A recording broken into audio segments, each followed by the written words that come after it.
Ahí está. Lo que estamos haciendo en este momento, estamos revisando las últimas abreviaturas que vienen en la guía número 3, donde vienen organizaciones y sus funciones, y estamos marcando el nombre de la organización, el significado de las letras y lo principal de ella. No creen que hemos avanzado tanto en clase. Y tampoco creen que se me olvidó grabar.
¿Listos?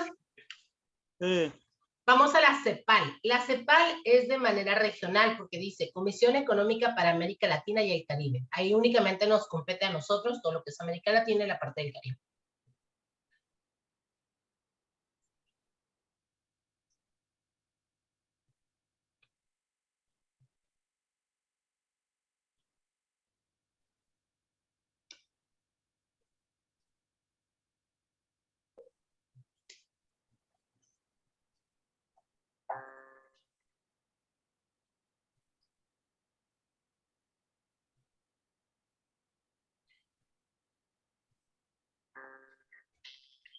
Ahí tiene pues 4 propósitos, ¿no? Que a final de cuentas es como lo grueso de las comisiones, de las responsabilidades de la Comisión Económica para América Latina y el Caribe. Siguiente es la FAO, Organización para la Agricultura y la Alimentación. Hoy nomás. Ay, qué bonito se escucha.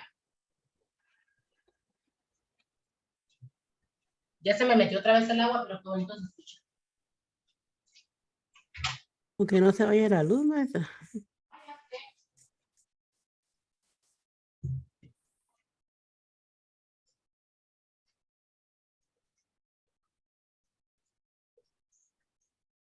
Pues te vino fuerte. Dios guarde, si se va la luz nos quedamos sin clase, ¿eh? Ya es lo que va a pasar al rato. Está lloviendo bien fuerte para este lado. Sí, está bien fuerte. ¿Dónde vives? Para la solidaridad. Ah, pues, yo vivo para Barcelona y efectivamente. Yo vivo en Jazmines, para el lado de la pobreza. Oh. De Puebla también se escucha bien feo. Ay, a mí no se me hace feo, se me hace súper bonito, pero sí el único terror es que se vaya la luz. Yo trabajaba por la Soria allá en la secundaria de los maristas. Oh, yo vivía a 2 cuadras de ahí, de antes de la secundaria de los maristas. Para acá, para la solidaridad. Sí, en la solidaridad. Trabajaba En la en la Soria. Ah, sí, muy buena escuela. Y ahí fue uno de mis hijos. Ah, mire. Yo era la encargada del área de pastoral y del grupo más. ¿Hace mucho, maestra? Me salí, bueno, me corrieron en diciembre. Mi hijo fue ahí hace como 8 años. 7, Yo 8 años. estuve ahí de agosto del 2015 a diciembre del 2021. 2015, no, ya no le tocó a mi hijo. Ya no me tocó. Vámonos a la BID, Banco Internacional del Desarrollo. Hablando de internacional, pues obviamente es a nivel mundial, ¿no? Y vienen 3 puntos ahí importantes.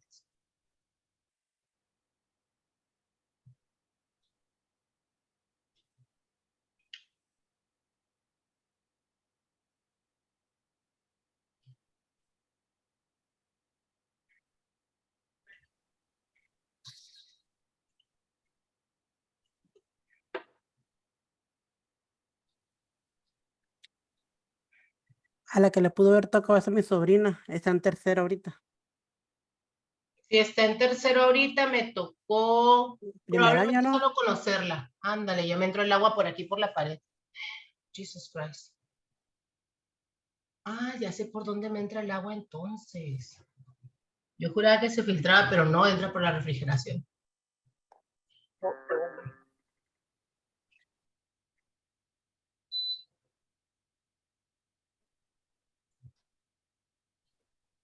Sí, porque los que están en tercero ahorita fueron mis alumnos, a ellos yo les di clases hasta, no es cierto, los que se graduaron en junio, yo les di clases hasta la mitad de tercero. Si está ahorita en primero, ya no me tocó. Está lloviendo con ganas. Ujú. Vamos a la OEA, Organización de los Estados Americanos. Obviamente, pues esto es únicamente en América, ¿no? Yo acabé. Ya terminamos. Ok, y la última es la OMC, que es la Organización Mundial del Comercio. Vamos a ver otra vez algunos videos. De verdad que yo prefiero ponerles videos porque siento que a veces es un monólogo en el que yo les hablo y pues no. El chiste es que nos sea atractivo también el aprendizaje, ¿va? La vez pasada estuvimos hablando sobre lo que era la radio, la televisión, el internet, la música, que era una de las primeras manifestaciones culturales con las que estuvimos trabajando. Hoy vamos a hablar sobre el cine, sobre los gráficos, las pinturas, entre ellos están los cómics, el graffiti, y cómo durante en algún tiempo fue cambiando, fue evolucionando todo esto, ¿ok?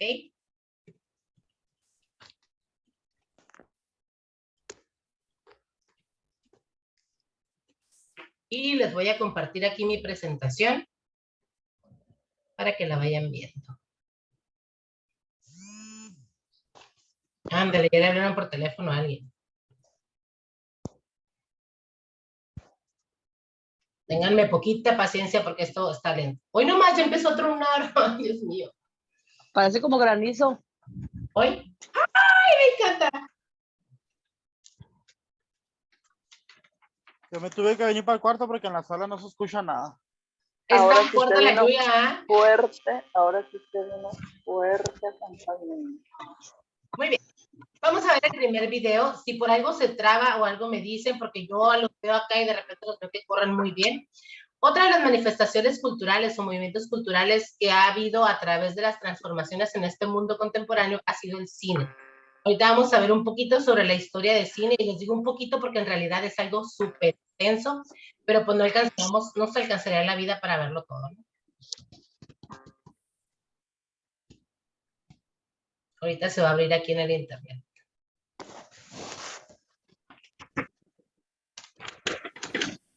Ahí va, ténganle paciencia.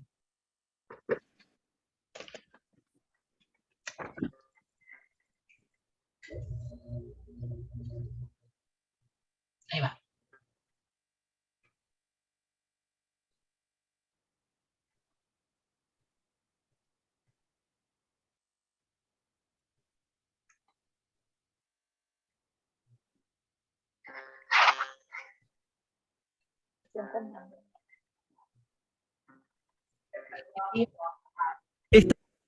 Estas imágenes son apenas una muestra de por qué estas imágenes. ¿Alguien sabe cómo se llama esta película? Parece lo de Godzilla. King Kong. King Kong. Ahí les va, ¿sale?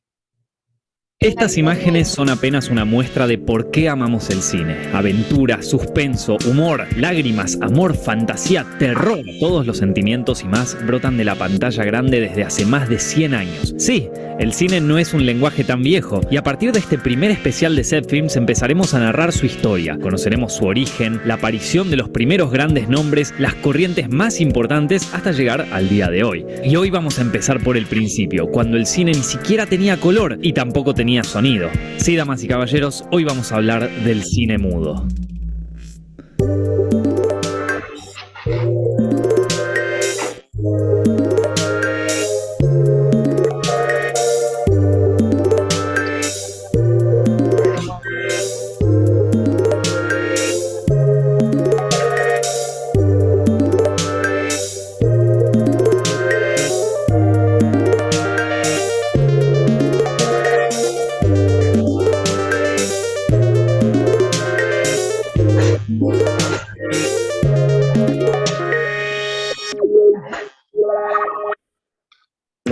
Zaira. Soy la hermana Palma Reyes. Soy la hermana Ábalos Latín y somos los misioneros. Venimos de todas las partes del mundo. Miami, Francia, Brasil, Chile, Guatemala, Honduras, Perú, Argentina. Yo soy del estado de Washington y mi español. La obsesión por la imagen en movimiento viene desde siempre y con desde siempre nos referimos a la prehistoria. En las famosas cuevas de Altamira en España, entre otras pinturas rupestres, figura el dibujo de un jabalí de 8 patas, no un ser monstruoso que habían inventado. El anónimo y primitivo ilustrador había querido recrear a la bestia en acción. Jamás imaginó que con esto se convertiría en el primer animador de toda la historia. Sí, podríamos decir que fue un pionero en el cine. Más adelante, los egipcios, los griegos y los romanos también mostraron su preocupación por capturar a través de dibujos sucesivos la idea del movimiento. En Asia aparecieron las sombras chinescas, que consistían en juegos de sombras sobre una superficie blanca, iluminadas por luz ubicada a espaldas de la gente. A su vez, las sombras chinescas inspiraron en el siglo XVII la creación de la linterna mágica. Este aparato óptico consistía en una caja que tomaba imágenes del exterior y las proyectaba en su interior para luego funcionar a la inversa. Pero la época decisiva para el surgimiento del cine fue en el siglo XIX. En Gran Bretaña ya estaba en marcha la revolución industrial desde el siglo anterior, lo que trajo un gran número de avances tecnológicos como la electricidad y la locomotora a vapor, avances que modificaron para siempre aquella parte del mundo y luego a Europa en su totalidad, ya que se estableció la producción en serie, el desarrollo del capitalismo, la migración del campo a la ciudad y la independencia económica. Las innovaciones estaban a la orden del día. Uno de los inventos de aquella época fue la fotografía. En 1816, el científico y terrateniente francés Joseph Nicéphore Niepce crea la cámara oscura, un aparato que no alcanzó a la perfección hasta que Niepce conoció a su compatriota Louis Daguerre, quien perfeccionó el invento gracias a una variación de su autoría. El daguerrotipo, tal como se lo conoció, vio la luz en 1839 y se convirtió en el primer dispositivo fotográfico presentado al público. Otra figura clave para el surgimiento del cine fue Peter Mark Roget, médico inglés que en 1824 presentó la tesis de la persistencia retiniana. Según esta teoría, una imagen se queda en nuestra retina durante una milésima de segundo, por lo que podemos ver la realidad como una secuencia ininterrumpida de imágenes y también calcular detalles como la velocidad. A su vez, el físico belga Joseph Antoine Ferdinand Plateau descubrió que el ojo humano ve unas 10 imágenes por segundo, que el cerebro toma como una sola imagen continua. A partir de este concepto se realizaron varios efectos ópticos como el traumatropo, que consistía en un disco con una imagen distinta en cada lado y que al girarlo parecen formar parte de una única imagen. El ejemplo del pájaro y la jaula ya es un clásico que todo. Aquí nada más como brevario cultural, al inicio de los cines, Coca-Cola tenía como la concesión de las dulcerías de todos los cines en el mundo, bueno, sobre todo en Estados Unidos. Y curiosamente, entre las escenas de las películas aparecían imágenes de las palomitas, de los hot dogs, de las sodas, de todo lo que vendían en la dulcería sin que fueran, o sea, tú puedes estar sentado y sentías que únicamente veías la película, pero entre medio de las escenas, de repente pasaba una imagen de la Coca-Cola, de las palomitas, del hot dog, de los dulces, era tan rápida que no era tan detectable entre los asistentes al cine, entre los espectadores, pero el cerebro sí lo registraba. Entonces, lo que pasaba era que antes había, si ustedes se acuerdan, ponían un carrete de la película, bueno, a quienes les tocó, nos ponían un carrete de la película y a la mitad de la película lo cambiaban por otro carrete. No sé a quiénes de ustedes les haya tocado, a mí sí me tocó de chiquita. Y era el intermedio. Entonces, lo que hacían es que te sembraban en la cabeza la idea de que querías soda, de que tenías sed, de que tenías hambre, salías en el intermedio, comprabas algo y regresabas a continuar a ver la televisión. Por eso esta parte del descubrimiento que dicen que las imágenes quedan milésimas de segundo grabados en el cerebro.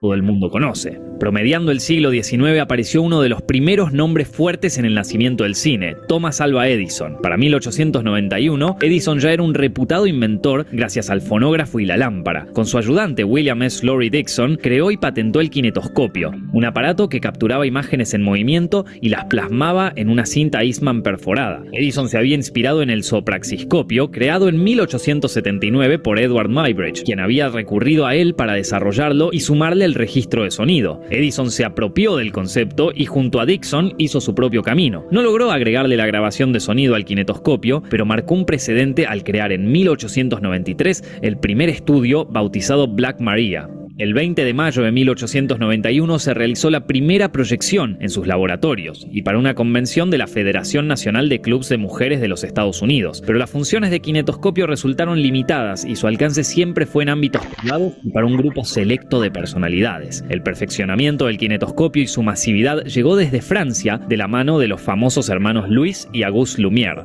Ambos crecieron en Lyon y trabajaban en el taller fotográfico del padre Antoine Lumière. Auguste se desempeñaba... Lyon está en Francia y Auguste y su hermano, los hermanos Lumière, son los que tienen precedente con las cámaras fotográficas. Y con las como administrador, mientras que Luis, físico de profesión, contribuyó a perfeccionar el proceso de fotografía. En 1892 se interesaron por la tecnología para plasmar imágenes en movimiento. Por medio de Antoine adquirieron un kinetoscopio y tras estudiarlo en detalle decidieron crear su propio dispositivo, más simple que el anterior, que servía como proyector y como cámara, el cinematógrafo. El cinematógrafo Lumière funcionaba girando una manivela que ponía a correr cinta de celuloide a 16 cuadros por segundo debido a la teoría de la persistencia retiniana. Por eso las imágenes se ven aceleradas, lo que caracterizó las películas mudas de aquella época. Black Adam, we know who you are and what you are capable of. You have no idea. Obvio que no hemos podido lograr. El aparato no contaba con la capacidad de registrar sonido directo, solamente imágenes, pero esto ya alcanzaba para asombrar y cautivar a todos los presentes. Tras patentarlo el 13 de febrero de 1895, los Lumière probaron el cinematógrafo realizando una serie de filmaciones que se presentaron en universidades y en ámbitos elitistas. En vez de guardarlas como objetos de estudio para unos pocos, optaron por mostrarlas a todo el público. Gracias a un colega fotógrafo de Antoine, dieron con el Salón Indien en el sótano del Gran Café, ubicado en el Boulevard de Capucines en París. Era un salón con capacidad para apenas 100 personas, por lo que pasaría desapercibido si la muestra no era un total éxito. La primera proyección pública tuvo lugar el 28 de diciembre de 1895. Las 33 personas que concurrieron ese día presenciaron un verdadero acontecimiento. Los cortos que componían aquella exhibición mostraban situaciones y personas de la vida diaria, pero el encanto residía en que se estaban moviendo, en que parecían vivas dentro de la pantalla. Los pocos presentes difundieron la noticia del nuevo invento. La prensa le dedicó toneladas de notas y al poco tiempo era un suceso masivo. Aquel 28 de diciembre fue establecido como el Día del Nacimiento del Cine, una declaración adecuada no solo porque fue la primera vez que se proyectaba públicamente una cinta, sino porque también daba inicio a la experiencia de ver cine, el ritual que congrega un grupo de gente en la misma sala dispuestas a experimentar toda clase de emociones. Aquellas piezas cortas de los Lumière duraban menos de un minuto y consistían en planos únicos bien abiertos, hoy conocidos como planos generales, como si estos fueran vistos desde el ojo del espectador. En rollos de 30 segundos captaban el día a día de la época y aunque sin proponérselos, marcaron antecedentes para una buena cantidad de recursos, ideas y géneros incluso cinematográficos. Al principio, los Lumière registraban mayormente situaciones de su propia vida, pero los cortos que más capturaban la atención eran los que retrataban la misma clase de personas que asistía a las funciones. La salida de los obreros de la fábrica Lumière, por ejemplo, mostraba por primera vez a trabajadores que ya desde esa época comenzarían a tener un rol preponderante en la sociedad. Sin que nadie se diera cuenta, había nacido el género documental. Sin embargo, la obra de los Lumière que más enloquecía a los espectadores era la llegada del tren a la estación Ciotat. Todos gritaban al creer que la locomotora se les venía encima. Pese a su intención naturalista, fue el germen de la capacidad del cine para brindar emociones fuertes como miedo, adrenalina y risas. Además, el corto El regador regado presenta un jardinero de los Lumière al que le hacen bromas con su manguera, generando situaciones graciosas. Mediante estos gags nacía la comedia en la pantalla. Los Lumière habían tenido la visión para crear el cinematógrafo y para mostrar su funcionamiento, pero no pensaban en el alcance de su invención, lo veían como un medio para fines científicos. Pero enseguida comprendieron su popularidad y de la mano de un buen número de camarógrafos empezaron a registrar acontecimientos deportivos, sociales y políticos de otras partes del mundo. Habían creado los noticieros. News on the march. El cinematógrafo había marcado una revolución que se extendió a proyecciones en las principales capitales europeas y pasó a formar parte de los entretenimientos de ferias, pero uno de los pocos afortunados que estuvo en la mítica función del 28 de diciembre fue el responsable de llevar este nuevo invento a otro nivel. Estamos hablando del mítico Georges Méliès. Nacido en 1861, Méliès era el hijo de un acaudalado zapatero, pero desde chico mostró interés por el arte. Comenzó dibujando y también se interesó por el teatro. Un viaje a Inglaterra también lo acercó al ilusionismo. Luego volvió a París para trabajar en la empresa de la familia, aunque su desempeño con las máquinas le serviría para el futuro. Cuando su padre murió, decidió no seguir con la compañía. Vendió su parte y compró el teatro Robert Houdin. Allí montó sus espectáculos que combinaban magia y actuación con escenografías y artilugios fabricados por él mismo. En paralelo, trabajaba como periodista e ilustrador. Podríamos decir que era un hombre bastante inquieto. Tras quedar maravillado con aquellas primeras proyecciones, el denominado mago de Montreux quiso adquirir un cinematógrafo, lo que le fue negado por los Lumière con la explicación de que a la larga dejaría de ser un negocio rentable. De hecho, ambos pronto desaparecieron del ámbito cinematográfico. Pero sin darse por vencido, Méliès consiguió una versión del kinetoscopio por el lado del electricista inglés Robert Paul y comenzó a hacer sus propias filmaciones. Al principio se asemejaban a los registros naturalistas de sus colegas franceses y de otros precursores, pero en un momento hizo un descubrimiento. Durante un rodaje que tenía en la Plaza de la Ópera, la cámara se atascó y debió arreglarla en el acto para que volviera a funcionar. Cuando vio el material filmado,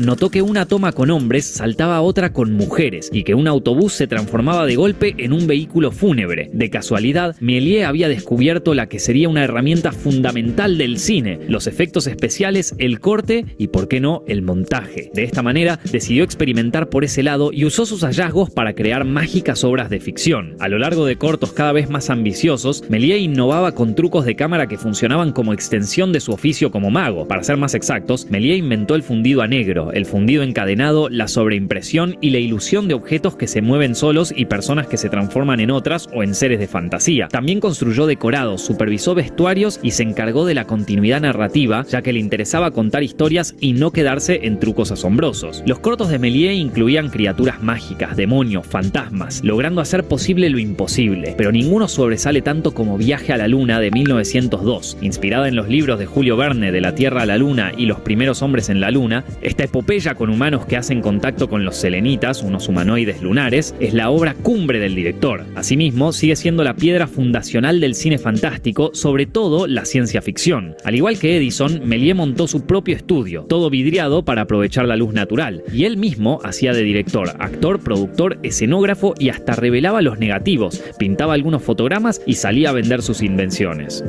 Méliès rodó alrededor de 500 cortos, pero solo se conserva una décima parte. La llegada de la Primera Guerra Mundial en 1914 fue uno de los motivos por los que su negocio terminó en la ruina. Retirado y olvidado por sus padres y por el público, se dedicó a atender una juguetería en la estación ferroviaria de Montparnasse. Fue redescubierto en 1925 y pudo vivir sus últimos días gozando del reconocimiento y el respeto que merecía.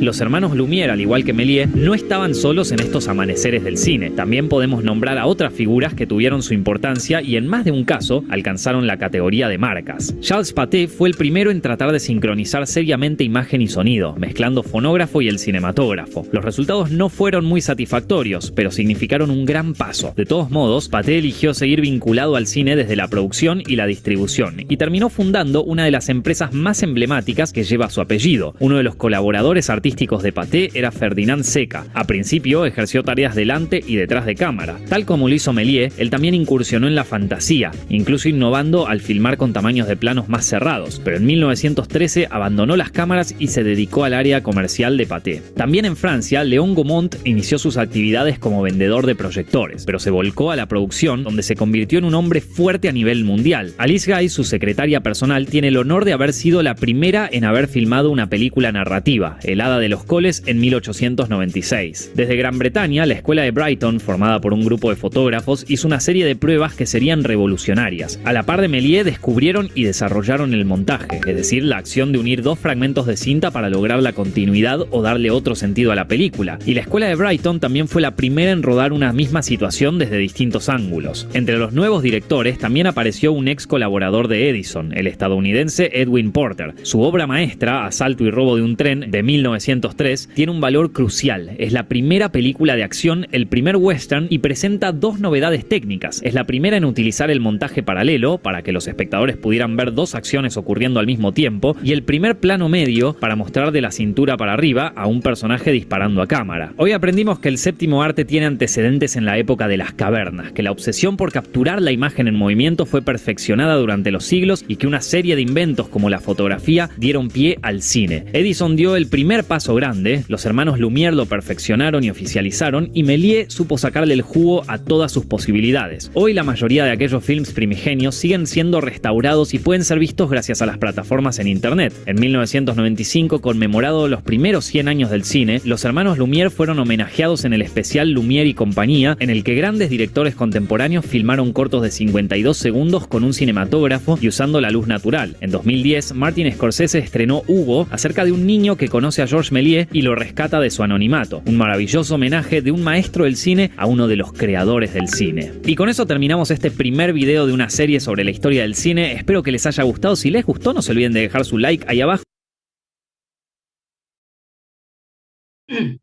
Bueno, como dice el video, este es el primero de otros tantos. Compartirlo con sus amigos y no olviden que también pueden apoyarnos. No nos alcanzaría para ver todo esto, ¿no? Déjenme a la presentación en la que estábamos. Entonces, ¿alguien de ustedes ya había escuchado sobre algún personaje de los que se mencionan aquí en el video? No, maestra. No, yo tampoco. De uno sí, de Tomás Alva Edison, ya habíamos platicado. Incluso una pregunta de la guía pasada, por ahí preguntaba cuál había sido el invento que había hecho y eran las bombillas eléctricas. Miren, para poder llegar a lo que era el cine, tuvo que haber muchos contribuyentes, mucha gente que dijera, mira, pues también por aquí inventaron esto, inventaron el otro, y fue una suma del todo, fueron sumando cosas, fueron sumando esfuerzos, y eso es lo que nos permite ahora tener un aparatito llamado celular, en el que solo lo agarras, abres la cámara, y simple y sencillamente le pones tomar video, ¿no? Y qué fácil es para nosotros el poder tomar un video con nuestro celular, y tener el audio, tener el video, y algunos, bueno, también dependiendo de la cámara, ¿verdad? Pero algunos tienen una definición tan bonita, dependiendo de la cantidad de píxeles que sea la cámara, es la imagen tan nítida y tan bonita, los colores tan vivos, etcétera, etcétera, ¿no? Muy bien, otro de los movimientos culturales, bueno, hablando del cine mexicano, porque pues también acuérdense que vemos lo que sucede a nivel mundial y lo que está sucediendo con nosotros también. Llegó un tiempo en el cual se llamó la época de oro del cine mexicano. ¿Alguien sabe, me dice el nombre de algún artista de la época de oro del cine mexicano? Pedro Infante. Pedro Infante es uno, ¿quién más? Hay un chorro. Sara García. Sara García. Silvia María Félix. Pinal. ¿Mande? María Félix. María Félix. ¿Quién Jorge era Negrete. el compañero de María Félix? Que siempre salía y hablaba así, levantaba las... Ay, de unas cejotas, ¿verdad? ¿Cómo se llamaba ese señor? ¿Alguien sabe? Ay, Armendáriz. Armendáriz, correcto. Jorge Negrete. Jorge Negrete. Hubo quienes tuvieron descendencia y también se dedicaron al cine, no todos. No Pintan todos. también, ¿no? Tintán también, clavillazos de la época del cine mexicano, de la época de oro del cine mexicano. En cuanto Capulina, a ¿no? Capulina, Viruta, Juan Soler. Juan Soler, todos los Soler, porque pues no nomás era Juan, ¿no? Ah, eran varios. Eran todos los Soler. Hay una leyenda urbana que dicen que enterraron a un señor vivo. ¿Se acuerdan el nombre de ese señor? Joaquín Pardavé. Joaquín Pardavé. Joaquín Pardavé. El Arcanus, que hablaba así. Entonces, todas esas historias que nosotros a través del cine hemos ido conociendo, pues resulta ser que ha desencadenado también lo que en la actualidad tenemos como el cine mexicano. Actualmente estamos cursando por una etapa oscura en el cine mexicano, y con esto me refiero a la película como Niñas Van, El Búfalo de la Noche, todo ese pilar de películas sexuales que se exhiben. Tal parece que el mercado libre degradó totalmente la imaginación del mexicano. Pues ahora, en estos tiempos tan raquíticos, la sociedad consumista es pieza fundamental de una población convulsionada. ¿Qué pasa? Dice, mucha gente dijo, es que si no tienes esto, no vende, ¿no? Y entonces venden las películas y entonces la gente no las quiere ir a ver. ¿Alguien de ustedes les tocó un fenómeno de las sombras, las 50 sombras de Grey? ¿Alguien sabe de qué estoy hablando o no? ¿O estoy en otro canal? ¿Aló? ¿Hay alguien por ahí? No, yo no sé a qué se refiere, ¿verdad? Pero ¿Nadie sabe qué son las 50 sombras de Grey? Pues es una película, ¿no? en la película, Es una serie de libros que después los hicieron películas, donde toda la temática tiene que ver con el sexo, pero como el sexo de sumisión, el sexo de abuso, toda esta historia, ¿no? Y fue un fenómeno tan grande. Yo me acuerdo que tenía alumnas en secundaria y que de repente traían esos libros y yo, mijita, este libro no es para ti. O sea, a lo mejor ya a los 20, 22 años ya lo podrás leer, ¿no? Pero ahorita a tus 14, a tus 13. Pues para la película te pedían tener mayor de 18. Exactamente, eran películas para adultos.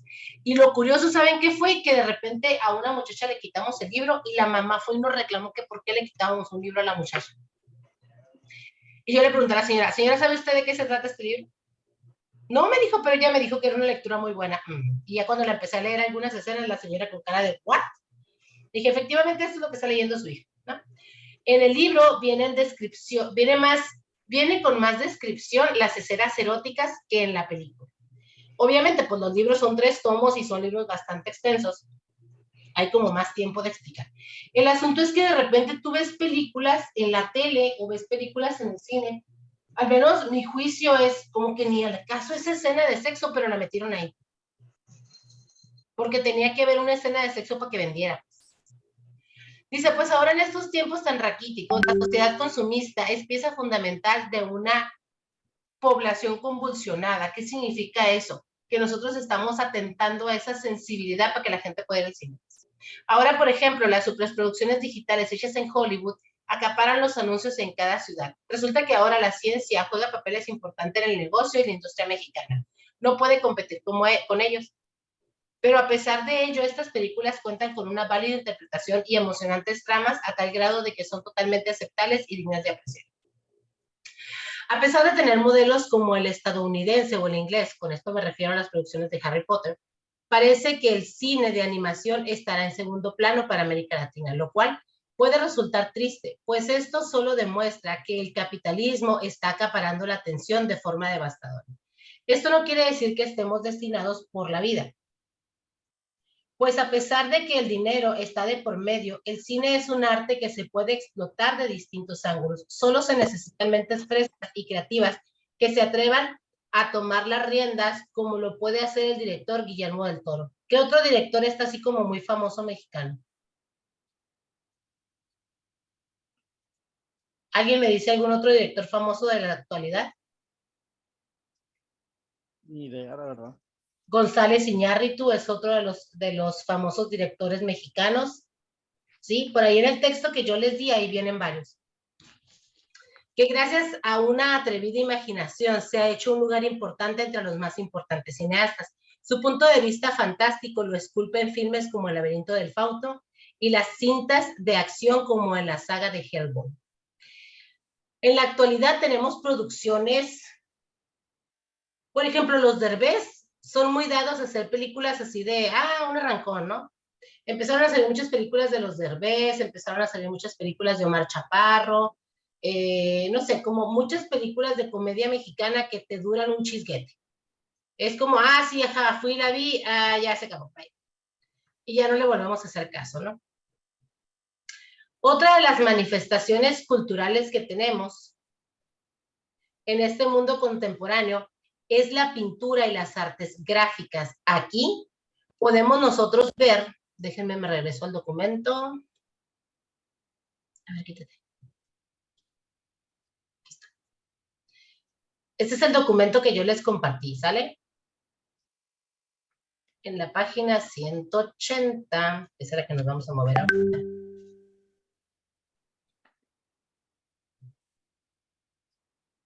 donde nos habla de la pintura y las artes gráficas. Existe un periodo de la modernidad, entendida como un conjunto oficial de normas que todos debían de seguir. Eso era la época de la modernidad.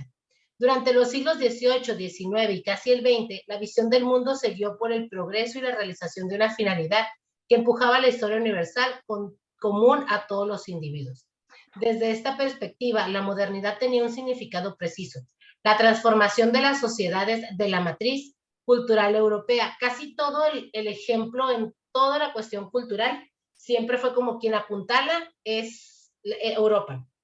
Todo el mundo quiere ser como Europa, todo el mundo quiere imitar todo lo que se hace en Europa, todo el mundo quiere seguir a Europa. Unida a la hegemonía cultural, política y económica, es decir, el seguimiento de la mentalidad europea que ponía al viejo continente como modelo de estilo de vida que debía seguir las sociedades no europeas. Pero resulta que después de este tiempo de modernidad llega otro llamado posmodernidad. ¿Qué es esto? Se le llamó a un tiempo para referirse a la frase donde se encontraría ahora su cultura. Así la posmodernidad sería una nueva etapa orientada a propiciar el cambio, el movimiento, la renegociación de los valores. Fíjense qué chistoso, porque la modernidad nos decía, las cosas tienen que ser así, ¿no? Pero resulta que después llega la posmodernidad y esto dice, pero ¿por qué las cosas tienen que ser así? Y en la actualidad es tan tangible esta corriente de pensamiento otra vez, porque ahorita muchas sociedades, muchos grupos, muchas personas son de, no me gusta lo que hay. Ok, no te gusta, ¿qué quieres? No sé, pero quiero otra cosa. No sé si les ha tocado que sus hijos de repente así son. Mamá, ¿qué hiciste de comer? No sé, caldo. Ay, mamá, ¿por qué hiciste caldo? Bueno, ¿qué quieres? No sé, pero quiero otra cosa. ¿Les ha tocado eso o no? A mí sí. No tengo hijos, pero mi pareja sí. Y por ejemplo, en la actualidad hay muchas generaciones que no saben ni qué quieren lo que hay. Hablando, por ejemplo, de las cuestiones ideológicas, ¿no?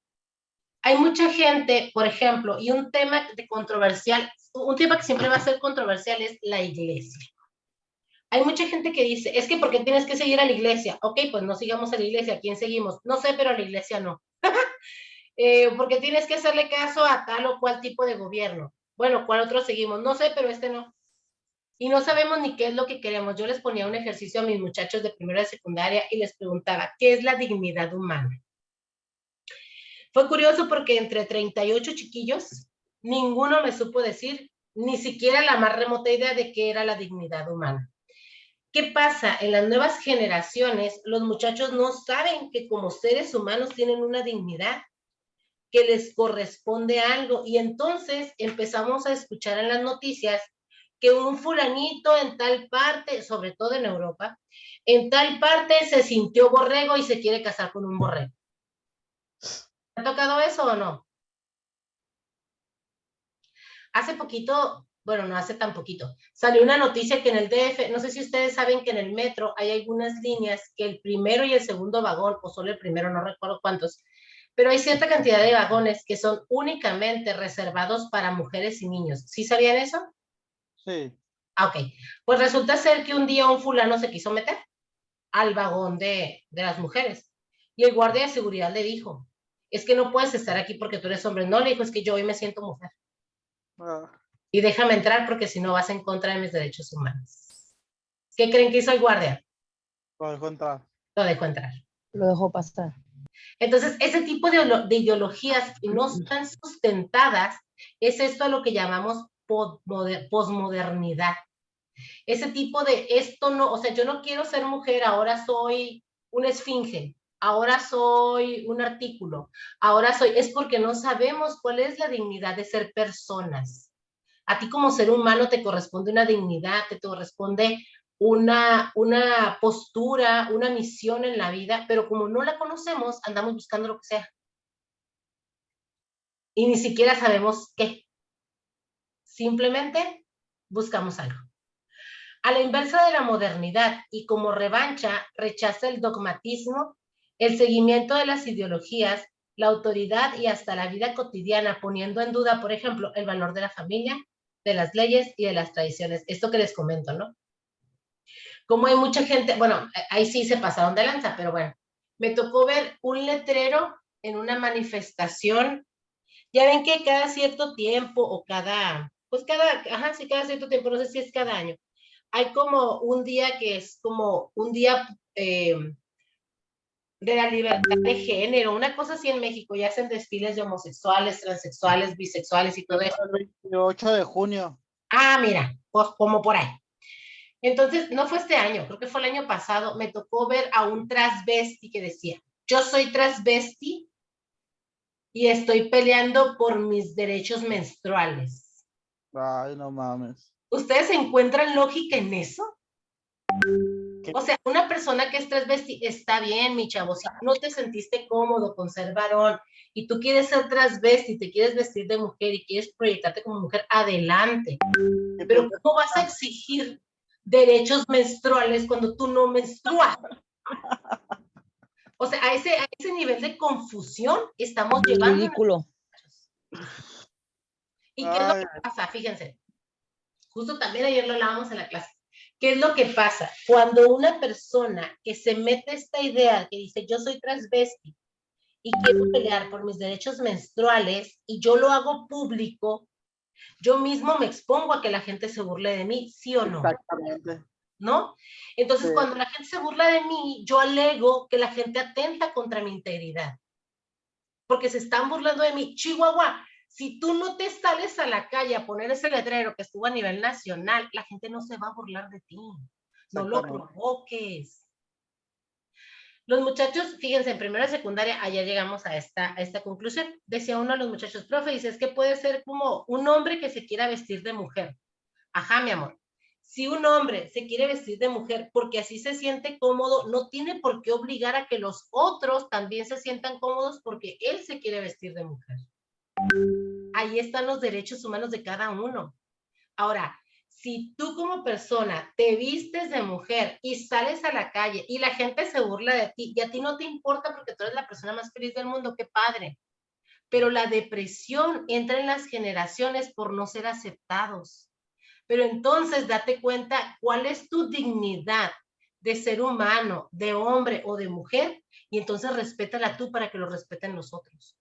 Yo les explicaba ayer a los muchachos, porque me decían, profe, entonces, ¿cuántos géneros hay? Nomás hay 2. O eres hombre o eres mujer. Que tus preferencias sexuales sean diferentes, otro mitote. Biológicamente, la plantación del cabello de los varones, y ustedes me van a desmentir si no es cierto, es en círculos. La gran mayoría de los varones, híjole, tengo un remolino aquí que no me lo pueden aplacar. ¿Sí les ha pasado eso o no? Sí. O han sabido de varones, ¿no? ¿Por qué? Porque la plantación de su cabello es en forma circular. Son circulitos, circulitos, circulitos, circulitos, circulitos. Eso te lo da los cromosomas, no hay manera de cambiarlo.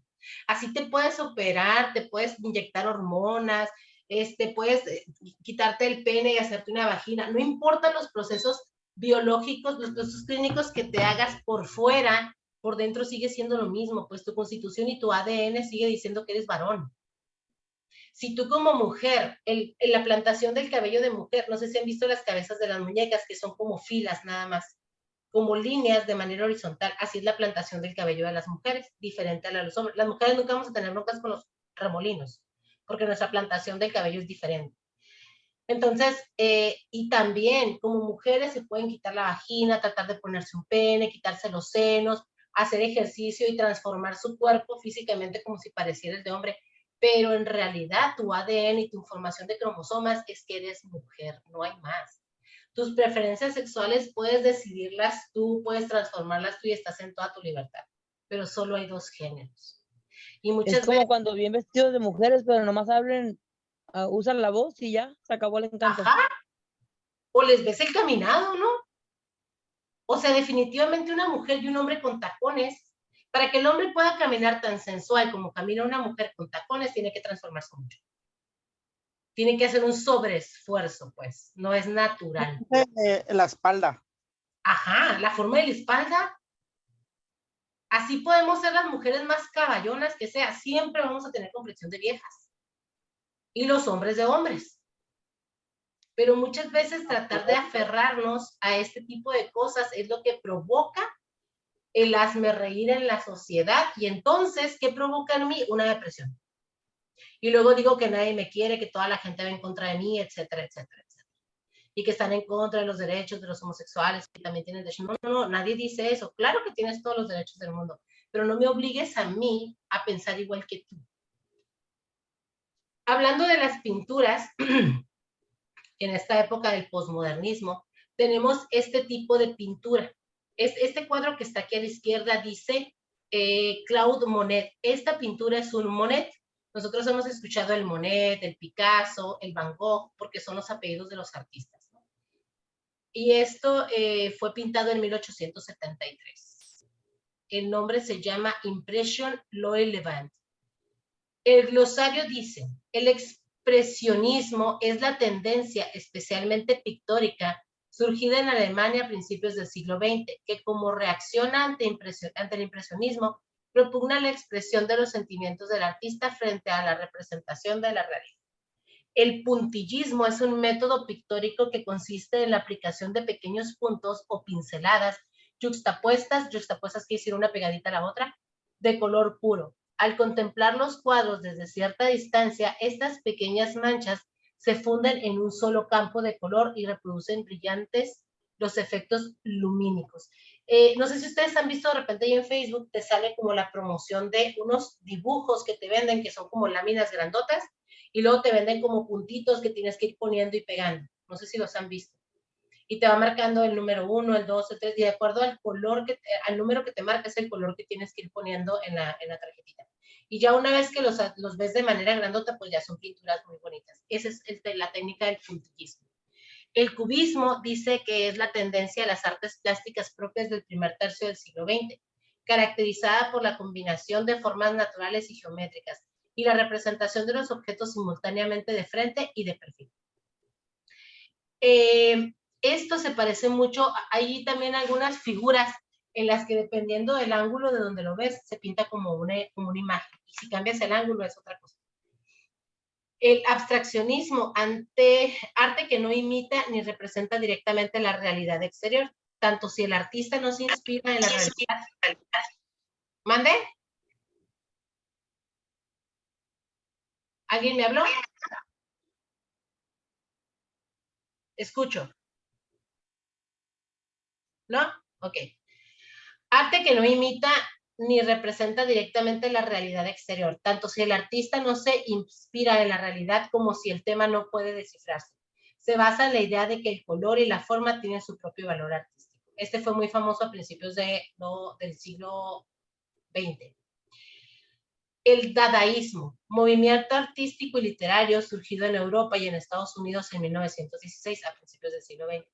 Y basado en la irracionalidad, la incongruencia y el desprecio por los criterios estéticos establecidos. Y el surrealismo es el movimiento literario y artístico surgido después de la Primera Guerra Mundial, que se alzó contra toda forma de orden y de convención lógica, moral y social, frente a la que, con la expresión de funcionamiento real del pensamiento, opuso los valores del sueño, del instinto, del deseo y de la rebelión. Acuérdense que son movimientos culturales en los cuales nos expresamos o la gente se expresa. Vamos a ver ahora lo que es el graffiti. En la página 192 del documento, vamos a ir hasta la 100, perdón. Aquí vemos otro tipo de expresión, este fue lo que teníamos en la diapositiva, de estas imágenes. Aquí, por ejemplo, esto se llama la cultura pop art, que es este tipo de dibujos, ¿sí? Que es el arte de dibujar cada una de estas cosas que ya existen, Mickey, los dibujos. Este que está aquí se llama iconoclasta. Este que está aquí, el rojo, porque si bien es una pintura, pero al final de cuentas son iconos. Es el icono de los egipcios, algunos gráficos, algunos signos, ¿sí? Nos hablaba también del posmodernismo en las sociedades avanzadas. Recordemos que las sociedades avanzadas es Europa. Cómo había diferentes maneras de expresión en las diferentes pinturas, ¿no? Ese también, quien está aquí, que es George Bush, son fotografías, son 400 fotografías de soldados muertos en las guerras de Estados Unidos y cómo conforman la cara de George Bush. Es otra manera de arte también. Ese también es otro arte, la pintura posmoderna. Todo esto viene en el texto, nada más que si nos detenemos a leerlo, pues va a ser como demasiado. Y nos vamos a ir directamente hasta el graffiti. El graffiti, que también se convirtió en otra corriente en la cual también es una manera de expresar. Dice que la Real Academia de la Lengua distingue entre... ¿Por qué me escucho yo? ¿Ya? Distingue entre el grafito y los grafitos, el plural o el singular. Sin embargo, utilizaremos el término de graffiti en sentido general. Es usado para designar tanto las pintas de frases como la representación de imágenes, sin importar el mensaje transmitido en superficies expuestas en los espacios públicos.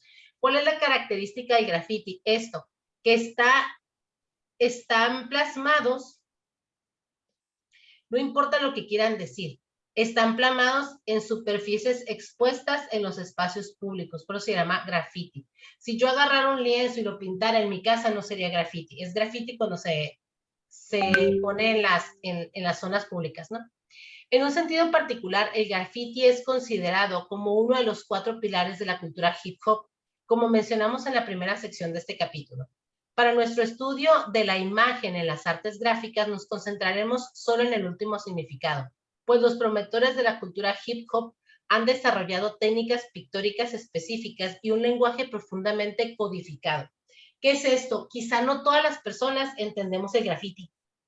De repente le vemos como letras sobrepuestas o cosas que incluso para nosotros no nos dice nada, pero para el autor dice infinidad de cosas, ¿no? Por lo tanto, el resultado natural ha sido el surgimiento de un sinfín de dialectos híbridos que por sí mismos muestran la rica diversidad del movimiento hip hop universal. El arte del graffiti es prácticamente individual o colectivo. Cuando es colectivo, que es de muchos, es llamado crew. Cuando es individual, la firma de la persona que hace un graffiti se llama tag. En términos generales, podemos decir que graffiti abarca 3 tipos de mensaje. El primero corresponde a la exteriorización de la personalidad del autor mediante el tag. En este sentido, el tag puede ser expresado con 3 estilos. El primer tipo es art graffiti. El nombre del autor es expresado con una de las 3 formas siguientes: el tag, el throw up o el piece. Y aquí vienen algunos dibujos de grafitis. Por ejemplo, este que está aquí abajo del lado izquierdo, quizá para nosotros es como, no sé ni qué dice. Parece que dice B-I-M-F, no sé. Pero para el autor sí significa algo. El de la derecha a mí me significa una cultura, la cultura china. Este es el género peace. El del lado izquierdo pudiera ser como, ¿sabe? Alguien se le ocurrió escribir ahí. Ese se llama slogan. Y del lado derecho se llama latrinalia. El segundo tipo de mensaje corresponde al eslogan, que es el del lado izquierdo, y el tercero, la latrinalia, que es el del lado derecho. Como puedes ver, el graffiti es un medio utilizado por el autor para exteriorizar su individualidad. Hacerlo en los espacios públicos o privados pone el acento sobre la libertad como condición esencial de la expresión individual. Es una manera de expresarse dentro de la cultura del hip hop. Los grafitis aparecen en espacios abandonados o en muros de edificios habitados. Su aparición tiene 2 tipos de impacto en quienes lo perciben: el arte que aporta y su imposición visual. O sea, me ves porque me ves. Después de eso, también como gráficos, tenemos lo que conocemos como las historietas.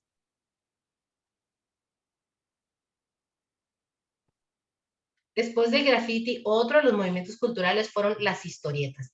Historietas que, si bien algunas son muy famosas, pero hay un montón de tipos. Vamos a ver este video.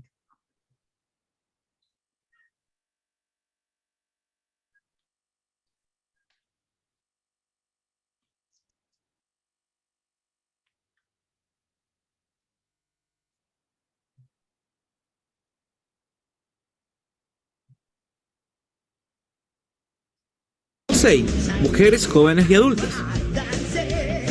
El manga no solo... Perdón, ya estaba corrido el video. Un cómic es una secuencia de viñetas que cuentan una historia. Es un pasatiempo y hay varias maneras de enfrentar ese pasatiempo.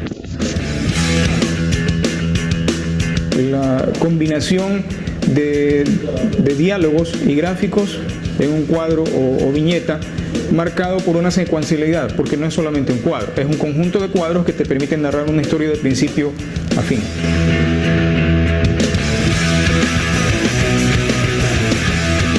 Batman, Dragon Ball y Caballero Zodiaco. Naruto. Evangelion, Falda. Que me gusta Condorito. Osh. Spider-Man.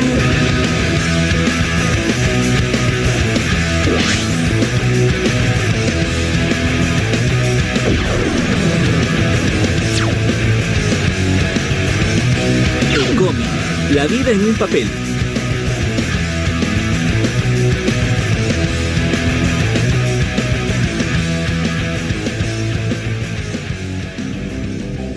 Cuando leemos una revista o un periódico, es inevitable no quedarnos en las páginas dedicadas a las tiras cómicas, ya que nos entretienen con muchos temas de una manera original. Muchos se han preguntado, ¿cuál fue la primera historieta?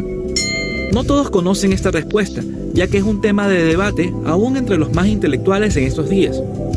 Una de las más aceptadas actualmente es la del experto estadounidense en teoría de la historieta Scott McCloud, quien en su ensayo Entendiendo el cómic, publicado en 1993, logra un mayor consenso en cuanto a la explicación a esta pregunta.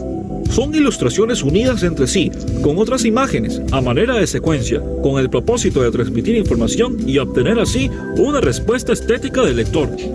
Muchas gracias, Scott.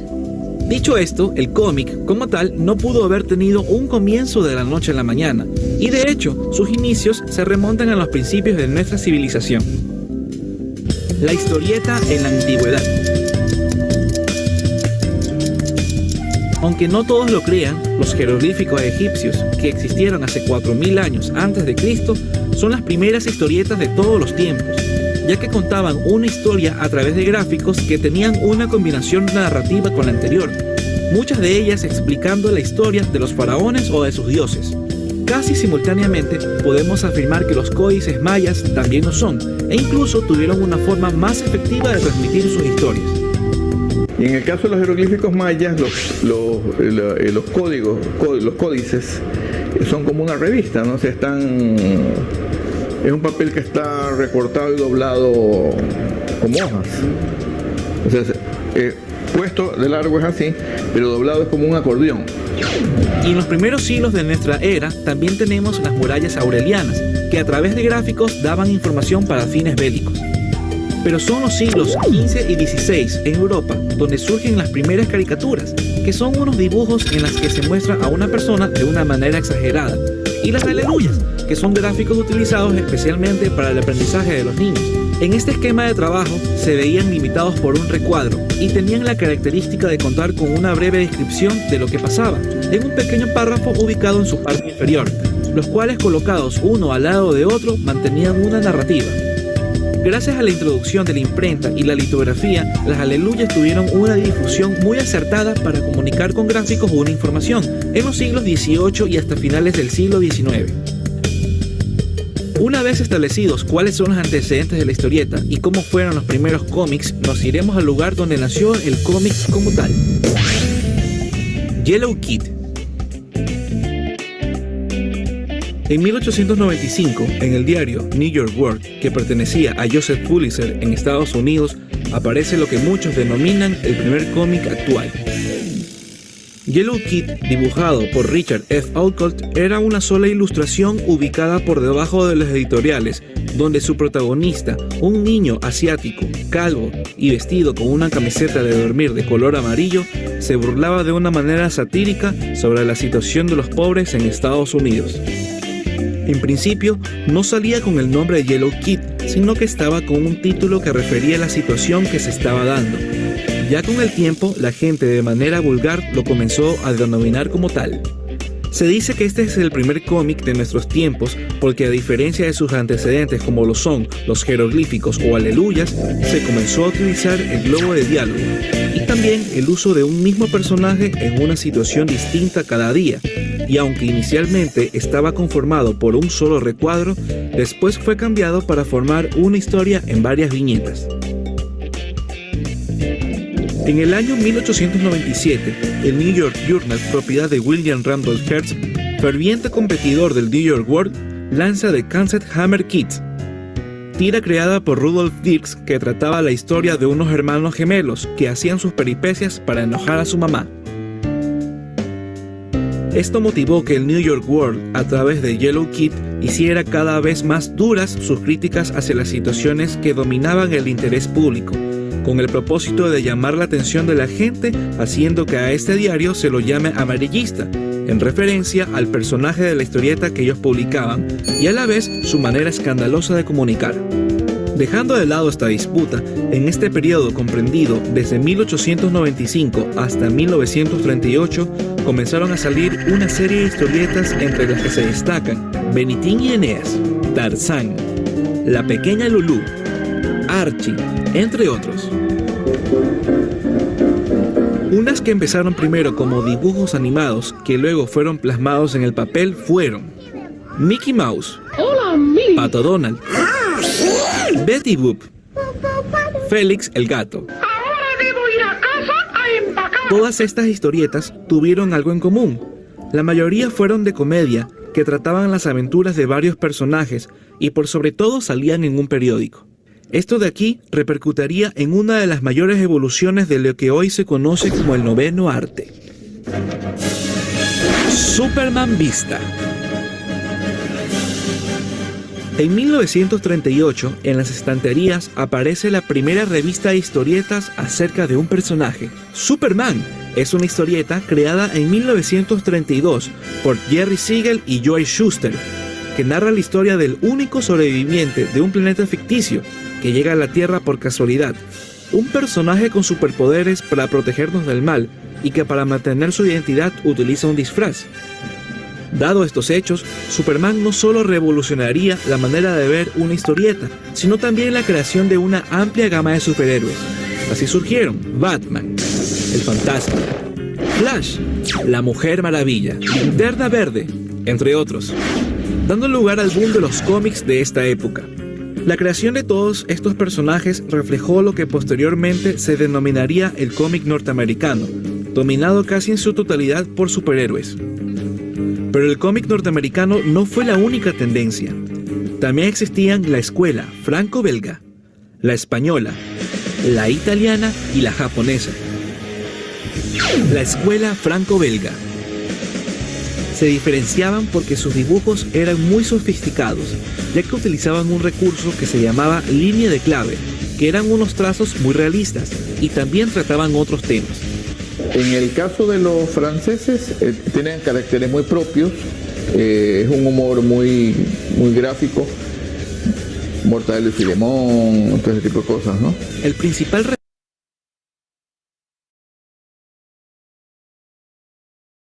Yo detuve el video, no se me asusten. Bueno, y así nos fue la historia del cómic. Lo voy a parar porque tenemos otros dos videitos que son también bastante importantes. Hablando de instituciones económicas internacionales y transformaciones de la economía mundial contemporánea. Si ustedes se dieron cuenta, estuvimos hablando de algunas instituciones a nivel mundial o a nivel regional que tienen que ver con la situación económica y con las relaciones que hay a nivel internacional. Hablando de oferta y demanda, la oferta es la cantidad de bienes y servicios puestos en el mercado por los productores y la demanda son aquellos consumos o los artículos que el consumidor está dispuesto a adquirir de esos que se pusieron en el mercado. ¿Ok? Vamos a ver, este video creo que dura 3 minutos, el de la oferta y la demanda. Ábrete, sésamo.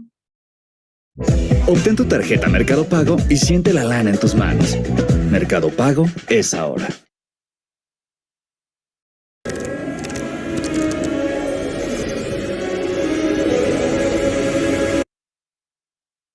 Instituciones económicas.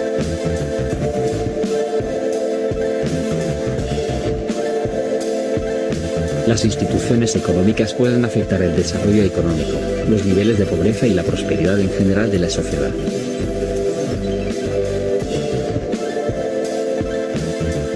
Distintas investigaciones económicas sugieren que es la calidad de las instituciones la principal diferencia entre las economías desarrolladas y las economías en desarrollo.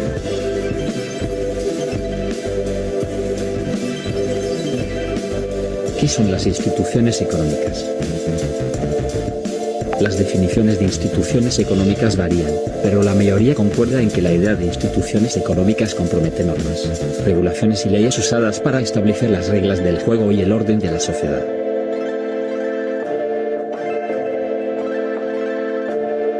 Estos elementos condicionan y modifican el comportamiento de individuos y grupos, por lo que sus acciones se vuelven más predecibles para los demás.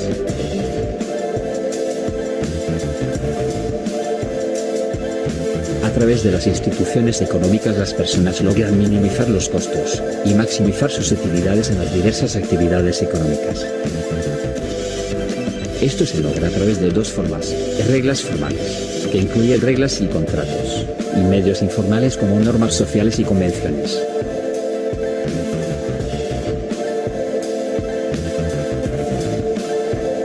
Otras definiciones de las instituciones económicas. Instituciones económicas en esencia. Las instituciones económicas son sistemas durables de reglas sociales establecidas e incrustadas y convenciones que estructuran las interacciones sociales. Hodgson, 2001. Instituciones económicas. Una institución es una regularidad en el comportamiento social acordado por todos los miembros de la sociedad. Especifica el comportamiento en situaciones específicas recurrentes, y es autovigilada o vigilada por alguna autoridad externa. Strotter, 1981. Instituciones económicas. Las instituciones son las reglas, las características de aplicación de las reglas, y normas de comportamiento que estructuran la repetida interacción humana. North, 1989. Funciones de las instituciones económicas. 1. Establecen y protegen los derechos de propiedad. Por ejemplo, tenencia de la tierra, derechos de sucesiones, propiedad intelectual, patentes, derechos de autor.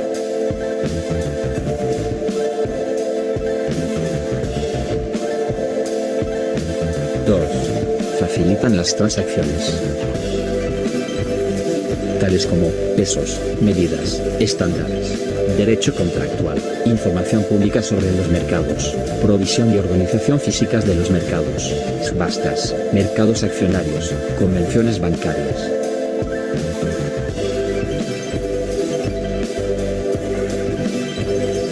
3. Permiten la cooperación y organización económica.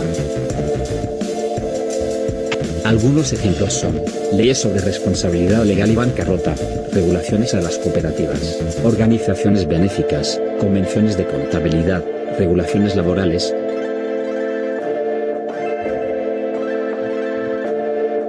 ¿Cómo surgen las instituciones económicas? Las instituciones económicas surgen de dos formas.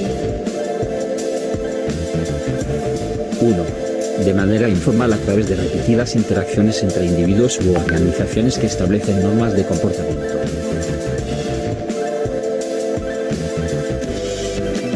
2. De forma formal a través de un diseño deliberado por una organización con el poder de hacerlo.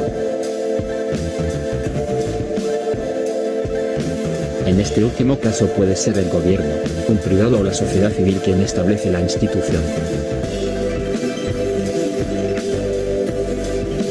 En ambos casos las instituciones son creadas y evolucionan en respuesta a la incertidumbre, es decir, los costos de riesgo e información asociados a la imperfección del mundo.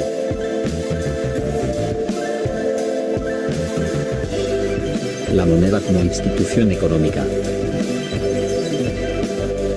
En las sociedades primitivas los intercambios eran trueques o intercambios directos.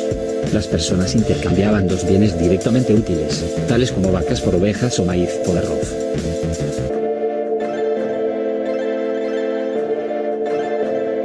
A medida de que se desarrolló la sociedad, Un proceso de paso a paso de beneficio mutuo creó una situación en la que un bien ampliamente usado fue elegido como medio de intercambio indirecto.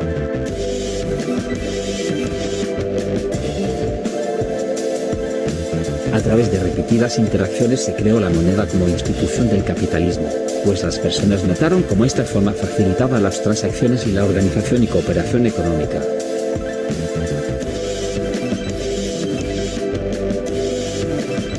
Para más información, visita actividadeseconómicas.org.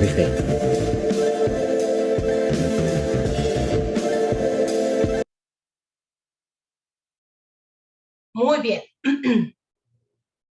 Nos regresamos a la diapositiva. Y ya por último vamos a ver este otro video que nos habla de la crisis energética. Estas crisis energéticas es lo que nos ha estado llevando a la actualidad, que es como del lado izquierdo en la imagen que está aquí, pero apostándole a estar como del lado derecho. Esto siempre y cuando las regulaciones a nivel mundial pues también favorezcan, ¿no? Por ejemplo, aquí vienen los paneles solares, y los paneles solares desde hace ya un buen de tiempo se sugiere que se utilicen. Sin embargo, no todos los gobiernos están dispuestos, entre ellos el de México, a que nosotros tengamos paneles solares en nuestras casas. Los costos son muy elevados, aunque ciertamente a lo largo el costo-beneficio pues lo va sopesando. Ya por último vamos a ver este video y nos vamos directamente a responder nuestra guía número 3, perdón. Así conviertes tus clientes potenciales en clientes reales. La solución está en una palabra.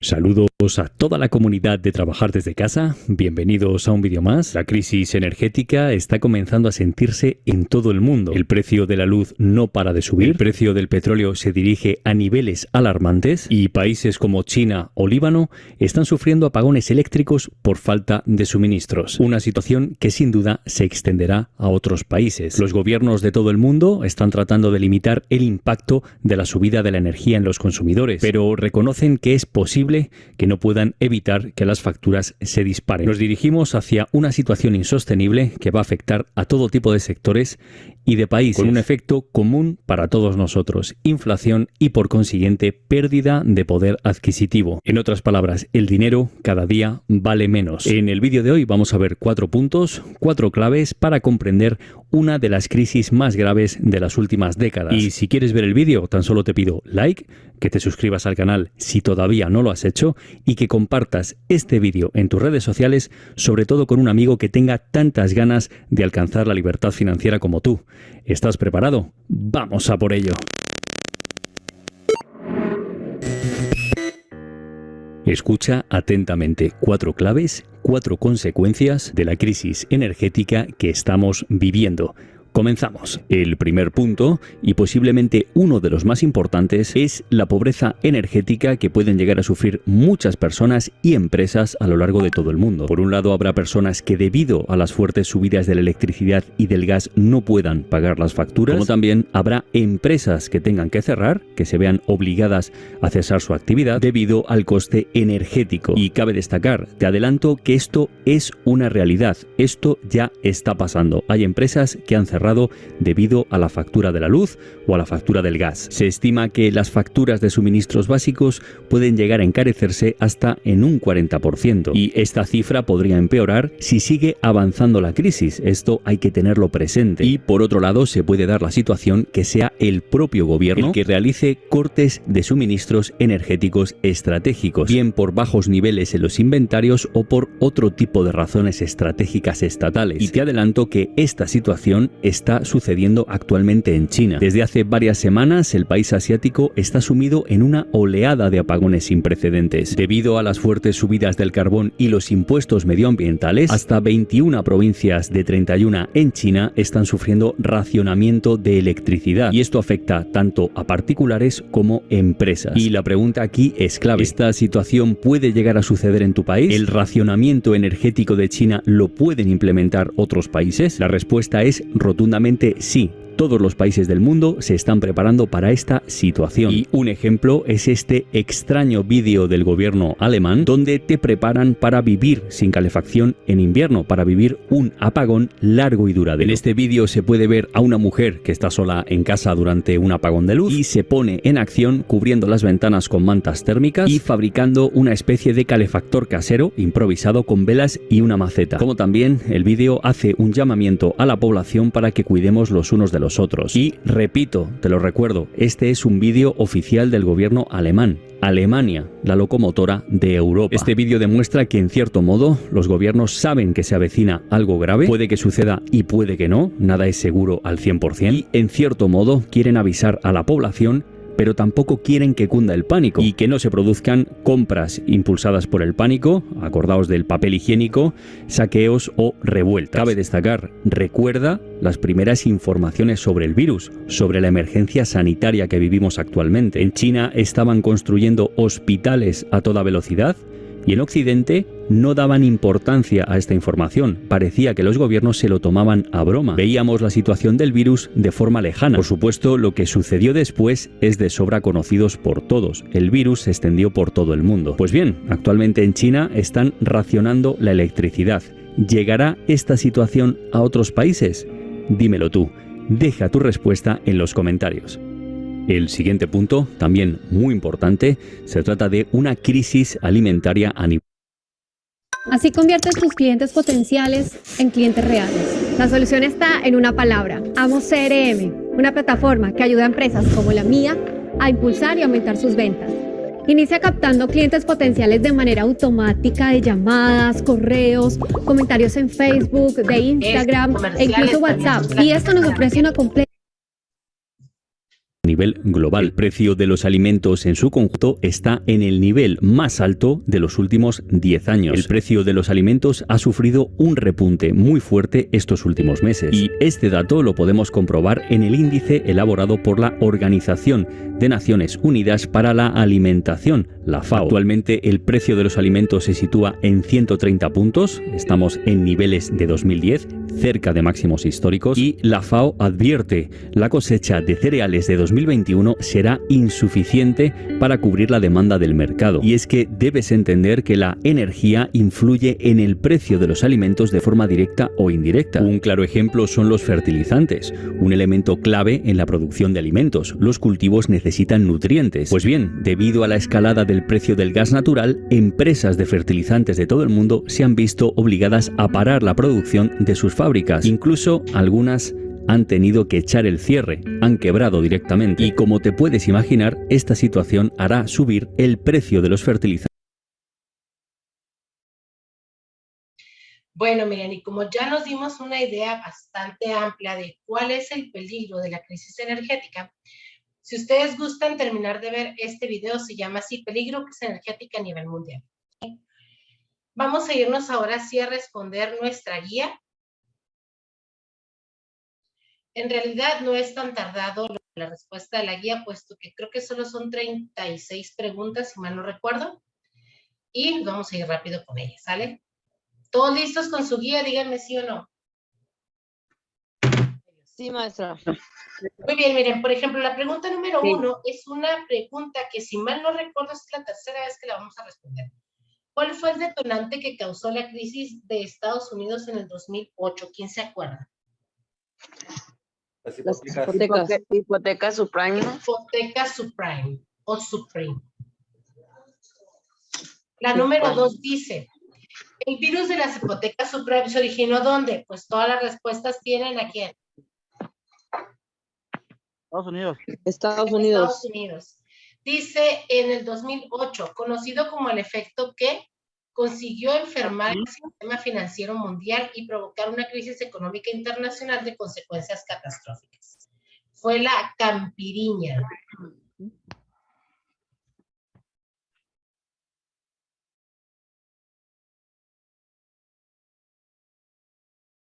La siguiente nos dice: ¿cuáles son los elementos que caracterizan a una crisis económica? ¿Cuáles de estos 4? El desempleo. El desempleo. La inflación y aumento de población. El desempleo y la inflación son las dos principales. Vámonos a la 4. Dice, ¿cuál es el tipo de cambio que se determina por el juego de la oferta y la demanda de divisas? Ese se llama flexible. Flexible. La número 5 dice, ¿cuál es el tipo de cambio cuya transacción consiste en la compra o venta de una cantidad de divisa al tipo actual de cotización para entregarse en un plazo de 2 días laborales? Esto se llama forward. Forward.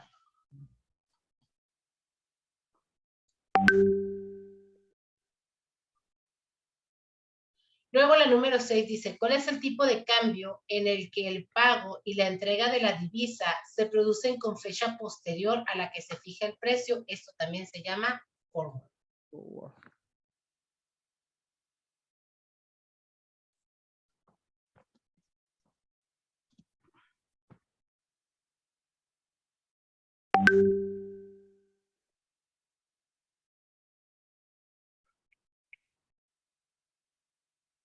Muy bien.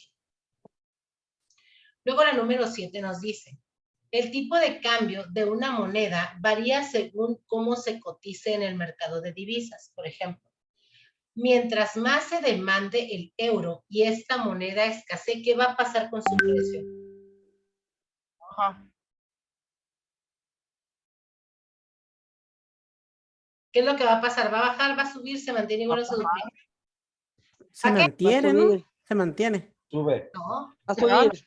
Mientras más se demande, o sea, mientras más euros queramos y este se empiece a escasear, ¿qué va a pasar? Baja. Va a bajar. Va a subir el precio Va a del euro. subir el precio.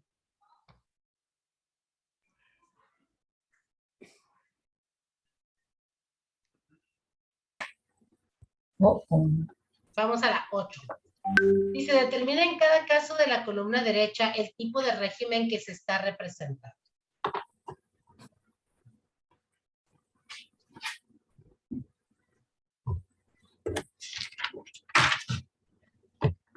La primera dice, el flotante.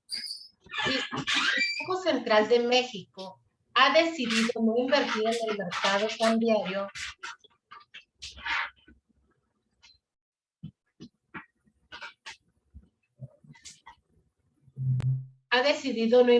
en el mercado cambiario por lo que en el año 98 el tipo de cambio era de 9 pesos por dólar. En el 99, 11. Y sin embargo, en el 2000 el tipo de cambio fue 10 pesos. ¿Qué tipo de régimen utilizó el Banco Central? El flotante. Si la 1 es la C, ¿cuál es la respuesta correcta? La B. Es correcto. Ay, no bajan las flechitas. Bajen flechitas, ahí está.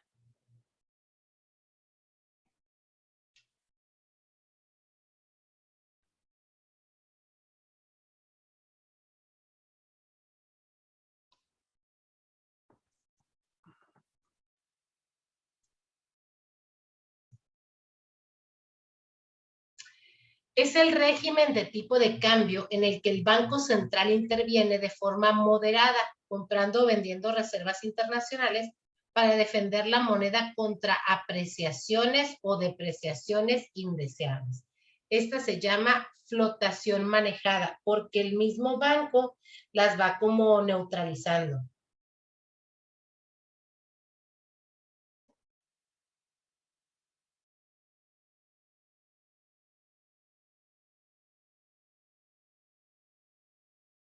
La número 10 dice, ¿cuáles son las variables que pueden afectar directamente al tipo de cambio? A ver, ¿qué cosas suceden para que suba o baje el tipo de cambio? La tasa de inflación. Ajá.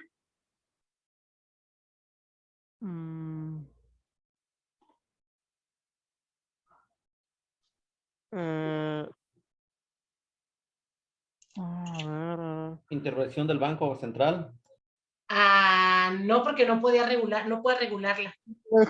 El nivel general de precios. Nivel general de precios y el comercio. ¿Sale? Si fuera la intervención del Banco Central, entonces a nivel mundial podría regularse, pero no puede.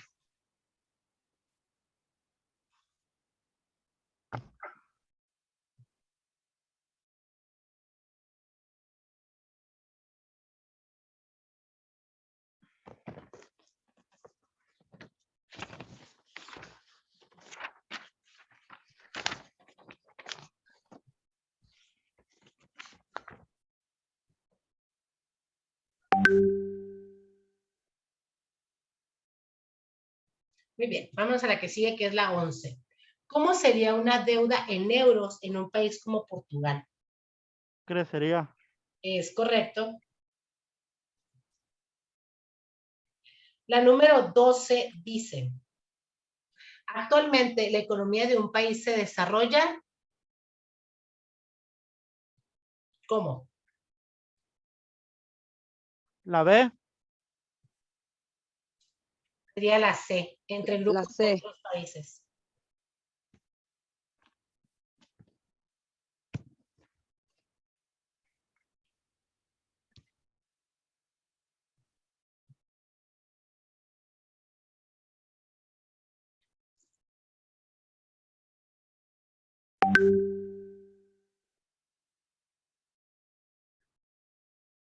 Muy bien.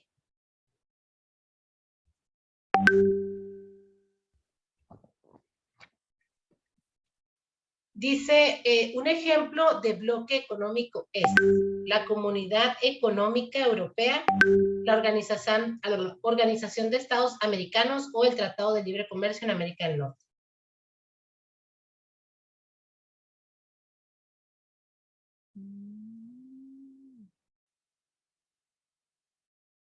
El bloqueo. La C. Es la A, la Comunidad Económica Europea. Las primeras organizaciones que vimos, hay muchas que son a nivel mundial y otras que son a nivel regional. Sobre todo rigen la cuestión económica. Una de ellas, de ese ejemplo de bloque económico, es la Comunidad Económica Europea. La que sigue dice, el Pacto Interamericano de Ayuda Mutua, también llamado Tratado de Río de Janeiro, consiste en...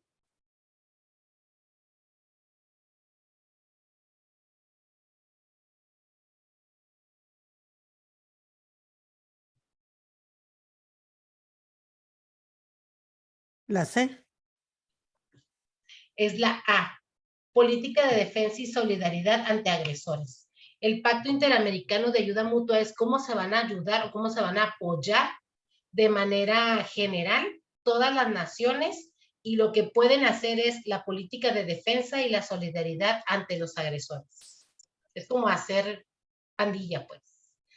¿Cuál fue la unión económica y política en Europa al término de la Segunda Guerra Mundial que sirvió como antecedente, donde se sentaron las bases de la Unión Europea? Esto fue la Comunidad Europea del Carbón y el Acero. Ellos fueron como los primeros que se organizaron para darle estructura para que fuera creciendo más arriba y se convirtió en Unión Europea, donde no solo se trabajaba con el carbón y el acero, ya se trabajaba pues con todo. Las siguientes opciones, ¿cuáles son características de la Unión Europea? Las características es la 1, la 2 y la 3. La toma de decisiones se divide entre las instituciones europeas supranacionales y los gobiernos de estados mismos. Nació el 1 de noviembre del 93 por el Tratado de Maastricht. Busca eliminar las barreras comerciales, implantar un arancel común para las importaciones del resto del mundo y crear una política agrícola conjunta. La número 17 dice, ¿cuáles son los siguientes objetivos correspondientes a los planteados en la Carta de la ONU en 1945, considerados como sus primeros objetivos? Es el 3 y el 5. Fomentar las relaciones de amistad entre las naciones y servir de centro que armonice los esfuerzos de las naciones por alcanzar objetivos comunes. Para eso es la ONU. La número 18 dice, para enriquecer tu proceso de aprendizaje, tu asesor del módulo, dice aquí 9, pero en realidad es el 11. Transformaciones en el mundo contemporáneo. Perdón, maestra, la 17, perdón. ¿La 17? La A. Para enriquecer tu proceso de aprendizaje, tu asesor del módulo 9, Transformaciones en el mundo contemporáneo, te pide que realices una crítica sobre el papel que juegan las instituciones internacionales de la sociedad mexicana. ¿Cómo la realizas? La A.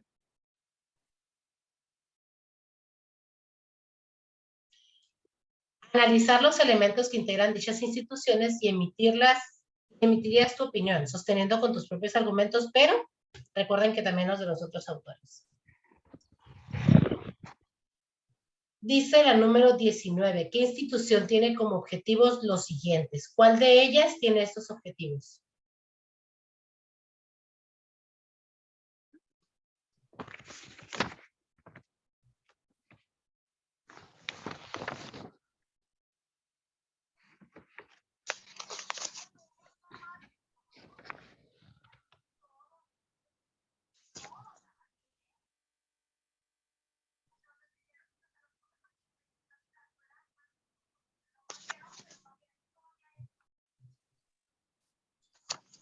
Mercosur es quien tiene estos objetivos. Vamos a la 20. Un ejemplo de organismo económico internacional, ¿cuál es? A ver, ¿cuál de estos tres tiene que ver con la economía?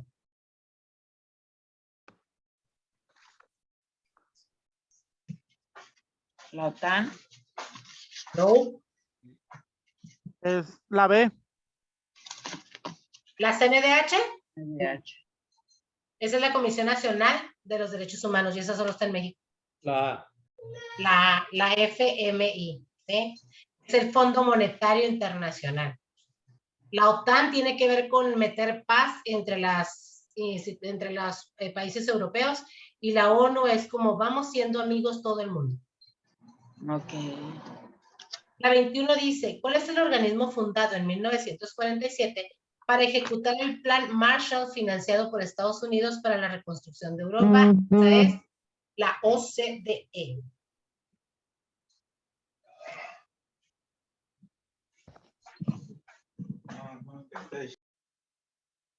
Vamos a la 22. La 22 dice, clasifica los siguientes enunciados como verdadero o falso. Estados Unidos se ubica como el tercer país a nivel mundial con mayor proporción de inmigrantes, solo detrás de China y de India. A ver, es el tercero. Le están pidiendo acceso, maestra. ¿Mande? Le están pidiendo acceso. Ya está, me acaba de aparecer ahorita. ¿Falso? Estados Unidos es el tercer país al que más llegan personas inmigrantes, ¿sí o no? No, falso. No, falso. Es correcto. La primera es falsa.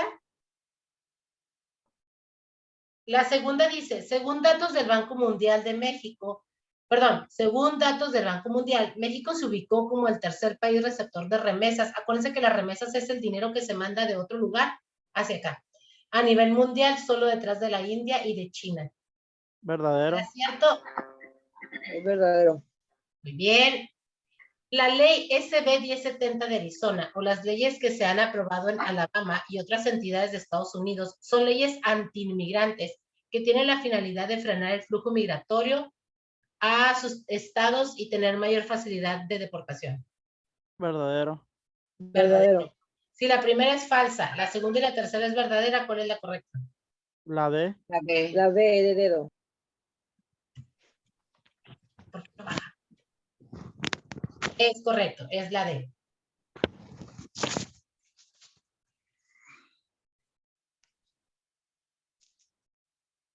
Vamos a relacionar las asociaciones, las instituciones que están aquí con sus características.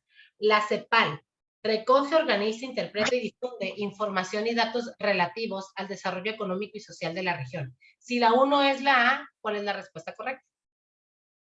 La B. Correcto.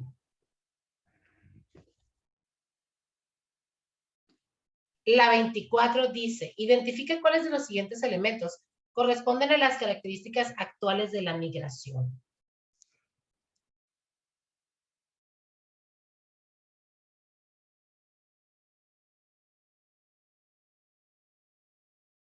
La 2 y la 3.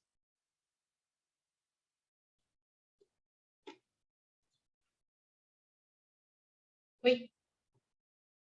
¿Qué hice? La 1 y la 2. La tecnología del transporte ha facilitado el proceso.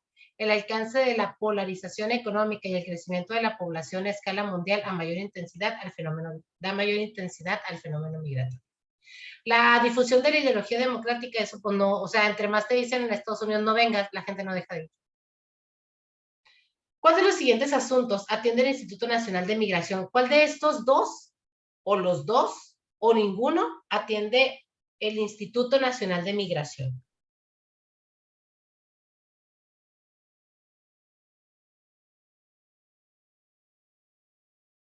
El 1. La 1 nada más, ¿sí? La 26 ya la habíamos contestado también.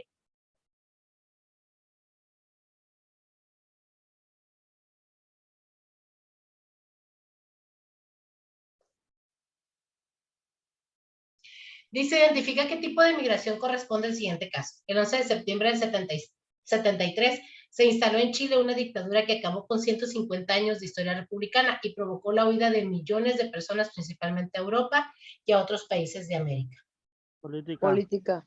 La política. Considera el caso de que una persona de tu entorno desea saber qué es el fenómeno de la inmigración, pero no quiere una explicación técnica. ¿Cuál de las siguientes explicaciones es la más apropiada para explicar este fenómeno de manera coloquial?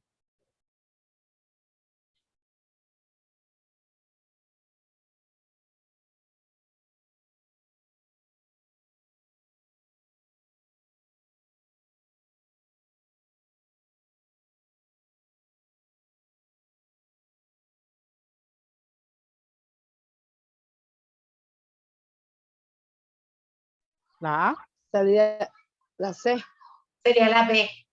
Llegada de individuos o grupos de personas a un lugar diferente de su origen o residencia habitual. Acuérdense que inmigración es la gente que llega.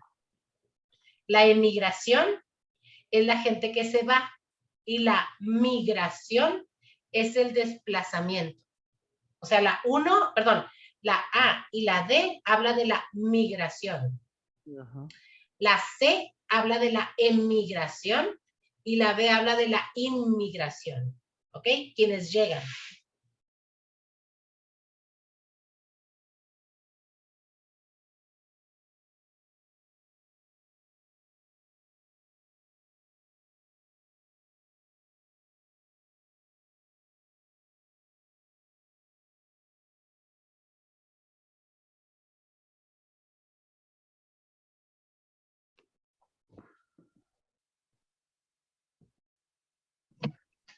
Vamos a la 26, ¿cuál era la respuesta?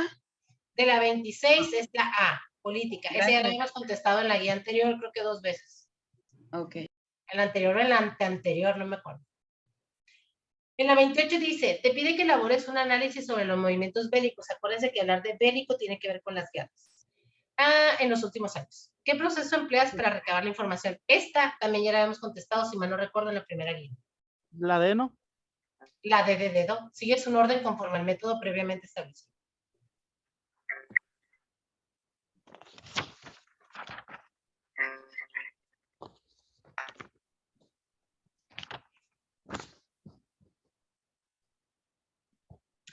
El número 29 dice, clasifica los siguientes enunciados como verdadero o como falso según corresponde en cada caso. Ahí les van. El primero es verdadero. El elemento detonante de la migración judía en la Palestina fue el exterminio sufrido por parte del régimen nazi en la Segunda Guerra Mundial. Esto es correcto. Por eso es que hubo tanta gente que se fue a Palestina. La Guerra de los 6 días fue el último conflicto bélico en el 73, el cual fue un intento de Egipto y Siria por recuperar los territorios de Israel ocupada desde 1967. Este es falso. La siguiente, la primera guerra árabe-israelí, comenzó el 15 de mayo del 48, donde los ejércitos de Egipto, Jordania, Siria, Líbano e Irak se unieron a los palestinos y atacaron a Israel. Esto es verdadero. Y la última es falsa. La OLP surge en mayo de 1964 con la finalidad de convertirse en una fuerza política en Israel para alcanzar el poder político. La número 30, vamos a relacionar dentro del término BRIC con sus características se encuentran en la columna derecha. Brasil, según la empresa Goldman Sachs, junto con Rusia, constituyen los mayores surtidores de materiales y alimentos del mundo actual. Si la 1 es la B, ¿cuál es la respuesta correcta? La C. Rusia, dentro del análisis de la tesis de los BRIC, Goldman Sachs reconoce que es el país que cuenta con una potente industria de armamento. En la actualidad se ha convertido en la segunda economía más grande del mundo, con un Producto Interno Bruto superior a los 10.090 mil millones de dólares, solo por detrás de Estados Unidos y la India. La tesis BRIC de Goldman Sachs reconoce que para el año 2050, junto con China, será uno de los principales proveedores globales dominantes de la tecnología y los servicios. El número 31 dice, el Pacto Interamericano de Ayuda Mutua, también llamado Tratado de Río de Janeiro, consiste en, esta ya la contestamos.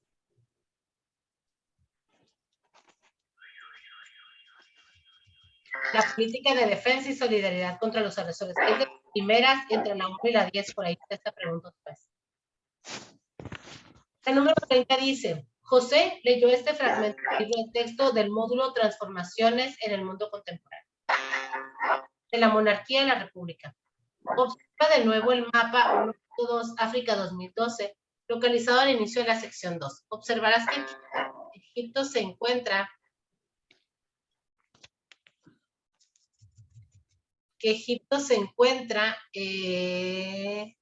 ya me perdí, situado en la región de Magreb, sinónimo de mundo árabe, y su importancia geopolítica se la da el Canal de Suez. Esta característica le hizo sujeto a disputas territoriales por los países europeos. Otra característica de Egipto es su pertenencia al mundo del Islam, factor que desencadenó una serie de luchas de liberación nacional por las razones religiosas. Adicionalmente, en el YouTube encuentra lo siguiente. Magreb es la adaptación del español a la voz árabe al Magreb, que significa el poniente, lugar de donde se pone el sol, por ser parte más occidental del mundo árabe.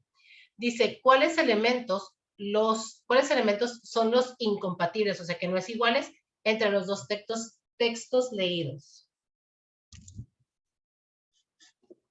¿Dónde se contraponen, pues?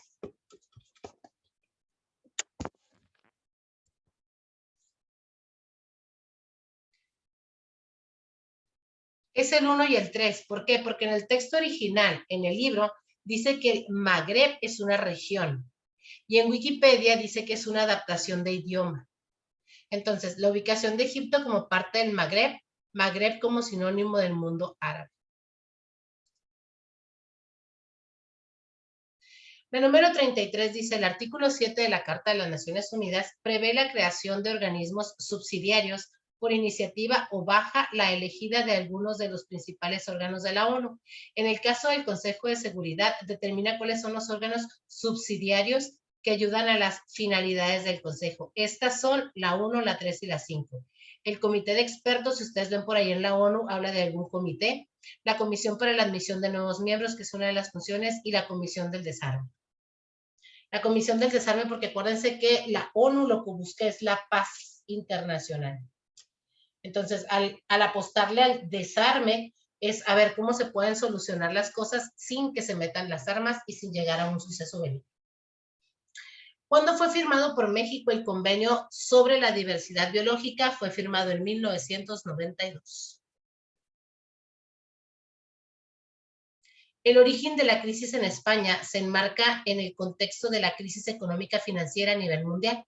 Gira en torno a un fuerte ajuste de la industria de la construcción tras la burbuja inmobiliaria surgida en Estados Unidos.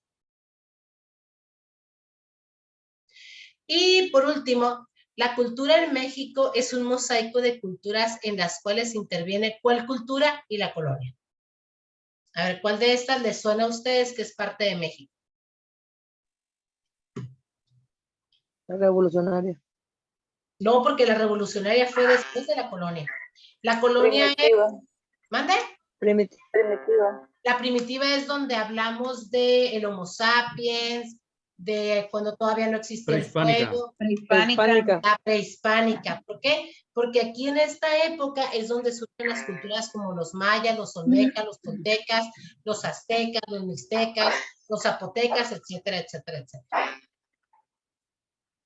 Y con esto terminamos nuestra presentación del día de hoy. Voy a detener el video para que no se nos haga más pesado.